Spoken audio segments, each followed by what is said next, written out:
ಉತ್ತರ ಪ್ರದೇಶದ ಪ್ರಯಾಗ್ರಾಜ್ನಲ್ಲಿ ಇಂದಿನಿಂದ ಫೆಬ್ರವರಿ 26ರವರೆಗೂ ಮಹಾಕುಂಭಮೇಳ ನಡೀತಾ ಇದೆ. 144 ವರ್ಷಗಳ ನಂತರ ನಡೀತಿರುವಂತಹ ಅತ್ಯಂತ ಅಪರೂಪದ ಕುಂಭಮೇಳ ಇದಾಗಿದೆ. ಈ ಬಾರಿಯ ಕುಂಭಮೇಳದಲ್ಲಿ ಸುಮಾರು 45 ಕೋಟಿಗೂ ಅಧಿಕ ಮಂದಿ ಪುಣ್ಯ ಸ್ನಾನ ಮಾಡುವಂತ ನಿರೀಕ್ಷೆ ಇದೆ. ಈಗಾಗಲೇ ಪೇಶವಾಯಿ ನಾಗಾ ಸಾಧುಗಳು ಪುರ ಪ್ರವೇಶವನ್ನ ಮಾಡಿದ್ದಾರೆ.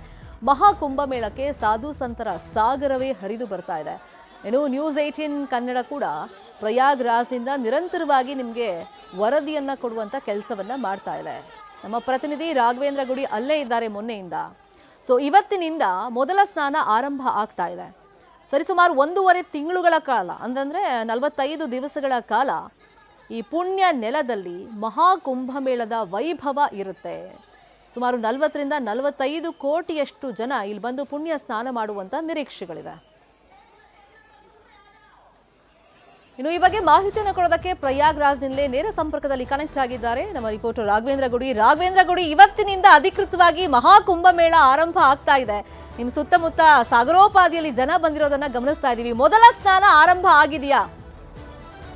ಶರ್ಮಿತಾ, ನ್ಯೂಸ್ 18 ಪ್ರಯಾಗ್ರಾಜ್ದಿಂದ ಕೊಡ್ತಿರುವಂತಹ ಮೆಗಾ ಎಕ್ಸ್ಕ್ಲೂಸಿವ್ ಆಗಿರ್ತಕ್ಕಂತಹ ವರದಿ ಇದು. ಮೆಗಾ ವರದಿ ಇದು. ನಾವು ನೋಡ್ತಾ ಇದ್ದೀವಿ, ನಮ್ಮ ಹಿಂದೆ ಕೂಡ ಜನಸಾಗರ ಬರ್ತಾ ಇದೆ. ಬೆಳಗಿನ ಜಾವ 3 ಗಂಟೆಯಿಂದ ಸಂಗಮದಲ್ಲಿ ಸ್ನಾನವನ್ನ ಕೂಡ ಶುರು ಮಾಡಲಾಗಿದೆ. ಬೆಳಗಿನ ಜಾವ 3 ಗಂಟೆಯಿಂದ ಸಾಗರೋಪಾದಿಯಲ್ಲಿ ಜನ ಹೋಗಿ ಸಂಗಮದಲ್ಲಿ ಸ್ನಾನವನ್ನ ಮಾಡ್ತಾ ಇದ್ದಾರೆ. ಜೊತೆಗೆ ನಾವು ನನ್ನ ಹಿಂದೆ ಕೂಡ ನೀವು ಗಮನಿಸಬಹುದು, ಕೋಟಿ ಕೋಟಿ ಜನ ಆಗಮಿಸ್ತಾ ಇದ್ದಾರೆ. ಇಲ್ಲಿಂದನೇ ನಾವು ನೋಡ್ತಾ ಇದ್ರೆ ಲಕ್ಷ ಜನ ನಿಮಗೆ ಕಾಣಿಸ್ತಾರೆ.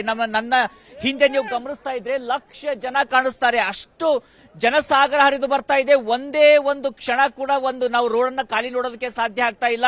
ಯಾವುದೇ ವೆಹಿಕಲ್ಗಳು ಮೂವ್ಮೆಂಟ್ ಆಗೋದಿಲ್ಲ. ನಾವು ಸರಿಸುಮಾರು 3 ರಿಂದ 4 ಕಿಲೋಮೀಟರ್ ಆಚೆನೆ ಎಲ್ಲಾ ವೆಹಿಕಲ್ ಗಳನ್ನ ನಿಲ್ಲಿಸಿದ್ದಾರೆ. ಹೀಗಾಗಿ ಪ್ರತಿಯೊಂದು ಕೂಡ ಇಲ್ಲಿ ನಡೆದುಕೊಂಡೇ ಬರ್ತಾ ಇದ್ದಾರೆ. ಪ್ರತಿಯೊಬ್ಬರು ಕೂಡ ತಮ್ಮ ಲಗೇಜ್ ಅನ್ನ ತೆಗೆದುಕೊಂಡು ಬರ್ತಾ ಇರೋದನ್ನ ಗಮನಿಸ್ತಾ ಇದ್ದೀವಿ.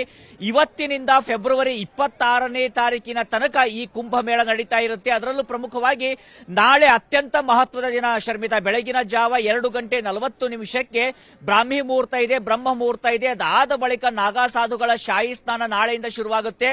ಆದ್ರೆ ಇವತ್ತಿನಿಂದಲೇ ಸಾರ್ವಜನಿಕರಿಗೆ ಸ್ನಾನಕ್ಕೆ ಅವಕಾಶವನ್ನ ಮಾಡಿಕೊಡಲಾಗಿದೆ. ಬೆಳಗಿನ ಜಾವ 3 ಗಂಟೆಯಿಂದಲೇ ಅಲ್ಲಿ ಜನ ಹೋಗಿ ಸ್ನಾನವನ್ನ ಮಾಡ್ತಾ ಇದ್ದಾರೆ. ಅತ್ಯಂತ ಚಳಿಯ ವಾತಾವರಣದ ಮಧ್ಯದಲ್ಲೂ ಕೂಡ ಆ ತಣ್ಣನೆಯ ನೀರಿನಲ್ಲಿ ಸ್ನಾನವನ್ನ ಮಾಡಿ ಪುನೀತರಾಗುವಂತಹ ಪ್ರಯತ್ನದಲ್ಲಿ ಜನಸಾಗರ ಇರುವಂತದ್ದು. ಶರ್ಮಿತಾ ಗುಡಿ, ಈಗ ಲಕ್ಷಾಂತರ ಸಂಖ್ಯೆ ಅಲ್ಲ, ಕೋಟ್ಯಾಂತರ ಸಂಖ್ಯೆಯಲ್ಲಿ ಜನ ಬರುವಂತ ನಿರೀಕ್ಷೆ ಇದೆ.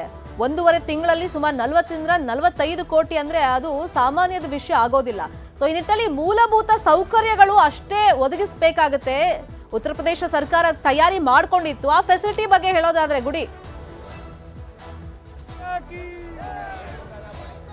ಸಾಕಷ್ಟು ತಯಾರಿಯನ್ನ ಮಾಡಿಕೊಂಡಿದ್ದಾರೆ. ಸುಮಾರು 1,50,000 ಪಬ್ಲಿಕ್ ಟಾಯ್ಲೆಟ್ಗಳನ್ನ ಇಲ್ಲಿ ನಿರ್ಮಾಣ ಮಾಡಲಾಗಿದೆ. ಸ್ವಚ್ಛತೆಗೆ ಅತ್ಯಂತ ಹೆಚ್ಚಿನ ಮಹತ್ವವನ್ನ ಕೊಡ್ತಾ ಇದ್ದಾರೆ. ಜೊತೆಗೆ ನಾವು ಗಮನಿಸ್ತಾ ಇದ್ದೀವಿ, ಇಲ್ಲಿ ನಾವು ಅಡಿಗೂ ಕೂಡ ಪೊಲೀಸ್ ಬೂತ್ಗಳಿದಾವೆ, ಪೊಲೀಸ್ ಚೌಕಿಗಳನ್ನ ಈ ರೀತಿ ನಿರ್ಮಾಣ ಮಾಡಿದ್ದಾರೆ. ಪ್ರತಿಯೊಬ್ಬರ ಕೈಯಲ್ಲೂ ಕೂಡ ಆಧುನಿಕ ಶಸ್ತ್ರಾಸ್ತ್ರಗಳು ಕೂಡ ಇದಾವೆ. ಇಲ್ಲಿ ಮಿಲಿಟರಿ ಪರ್ಸನಲ್ಸ್ ಇದ್ದಾರೆ, ಪೊಲೀಸರು ಇದ್ದಾರೆ.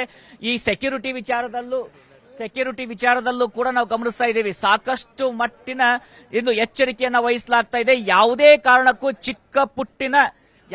ಕಾರಣಕ್ಕೂ ಕೂಡ ಸಣ್ಣ ಪುಟ್ಟದ ಸಮಸ್ಯೆ ಕೂಡ ಆಗಬಾರದು. ಆ ರೀತಿಯಾಗಿರ್ತಕ್ಕಂತಹ ವ್ಯವಸ್ಥೆಯನ್ನ ಇಲ್ಲಿ ಯೋಗಿ ಸರ್ಕಾರ ಕೈಗೊಳ್ತಾ ಇದೆ. ಒಂದು ಕಡೆಯಿಂದ ಡ್ರೋನ್ ಅನ್ನ ಬಳಸ್ತಾ ಇದ್ದಾರೆ. ಪ್ರತಿಯೊಂದು ಕಡೆ ಕೂಡ CCTV ಕ್ಯಾಮೆರಾಗಳನ್ನ ಕೂಡ ಹಾಕಿದ್ದಾರೆ. ನಾವಿಲ್ಲಿ ನೋಡ್ತಾ ಇದ್ದೀವಿ. ಜೊತೆಗೆ ಇಲ್ಲಿ ಸಾಕಷ್ಟು ಕನ್ನಡಿಗರು ಕೂಡ ಬರ್ತಾ ಇದ್ದಾರೆ. ಈ ಒಂದು ಕುಂಭಮೇಳದಲ್ಲಿ ಭಾಗವಹಿಸೋದಕ್ಕೆ ನಾವು ನೋಡ್ತಾ ಇದ್ದೀವಿ. ಇಲ್ಲಿ ಗಮನಿಸಬಹುದು, ಒಂದೇ ಒಂದು ನಮಗೆ ನಿಲ್ಲೋದಕ್ಕೂ ಕೂಡ ಸಾಧ್ಯ ಆಗದಷ್ಟು ಜನಸಾಗರ ಬರ್ತಾ ಇರುವಂತದ್ದು. ಕುಂಭಮೇಳಕ್ಕೆ ಜನರು ಬರ್ತಾ ಇದ್ದಾರೆ. ಇಲ್ಲಿ ಕರ್ನಾಟಕದಿಂದನೂ ಕೂಡ ಬಂದಿದ್ದಾರೆ. ಶರ್ಮಿತಾ, ನಾನು ಮಾತನಾಡಿಸುವಂತ ಪ್ರಯತ್ನವನ್ನ ಮಾಡ್ತೀನಿ. ನಮಸ್ಕಾರ. ನಮಸ್ಕಾರ. ಯಾವೂರಿಂದ ಬಂದಿರೋದು? ನಾನು ಬೀದರ್ ಡಿಸ್ಟ್ರಿಕ್ಟ್ ಬಾಲ್ಕಿಲಿಂದ ಬಂದಿದ್ದೀನಿ. ನೀವು ಒಬ್ಬರ ಬಂದಿರೋದು? ನಾವು 3 ಜನ ಬಂದಿದ್ರಿ, 3 ಫ್ರೆಂಡ್ಸ್. ಕುಂಭಮೇಳಕ್ಕಂತ ಬಂದಿದ್ದೀವಿ. ಈ ಕುಂಭಮೇಳದ ಮಹತ್ವ ಏನು ಅಂತದ್ದು? ಮಹತ್ವ ಇದು 144 ಇಯರ್ಸ್ ಬಾದ್ ಬಂದಿದೆ ಮಹಾಕುಂಭ ಮೇಳ. ಇದು ಇಲ್ಲಿಂದ ಮಾಡತಕ್ಕಂತ ಎಲ್ಲ ವ್ಯವಸ್ಥೆ ಸರ್ಕಾರದಿಂದ ಬಹಳಷ್ಟು ಚೆನ್ನಾಗಿದೆ, ಅನ್ಎಕ್ಸ್ಪೆಕ್ಟೇಬಲ್ ಆಗಿದೆ ಇಲ್ಲಿ. ಬಟ್ ಇಲ್ಲಿ ಏನ್ ವ್ಯವಸ್ಥೆ ಇದೆ ರಾತ್ರಿ ಸ್ಟೇ ಆಗಕ್ಕೆ ಎಲ್ಲ ವ್ಯವಸ್ಥೆ ಬಹಳ. ಈಗ ನಾವು ನೋಡ್ತಾ ಇದ್ವಿ, ಇಲ್ಲಿ ಕನ್ನಡಿಗರು ಕೂಡ ಮಾತನಾಡ್ತಾ ಇದ್ರು. Sharmita, over to you. Thank you ಗುಡಿ, ತಮ್ಮೆಲ್ಲ ಇನ್ಫಾರ್ಮೇಶನ್.